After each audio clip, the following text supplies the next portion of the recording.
হাতে সময় কম থাকলে ডিনার কিংবা লাঞ্চের জন্য তোমরা এটা বানিয়ে নিতে পারো। প্রথমেই আমি আদা রসুন আর পেঁয়াজের একটা পেস্ট বানিয়ে নেব, আর টমেটোরও একটা পেস্ট বানিয়ে নেব।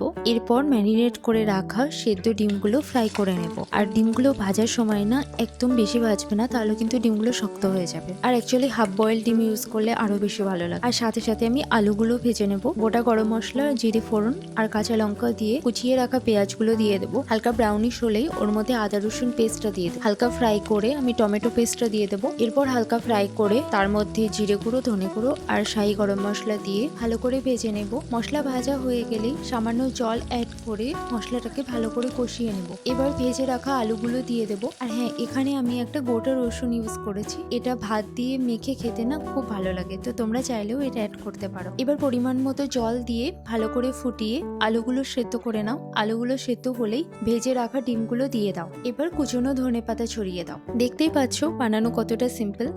আর সব থেকে বড় কথা, এটা ভাত কিংবা রুটি দুটোর সাথেই অসাধারণ লাগে। এটা অফিস গোয়িং কিংবা স্টুডেন্ট সবার জন্য একটা পারফেক্ট রেসিপি।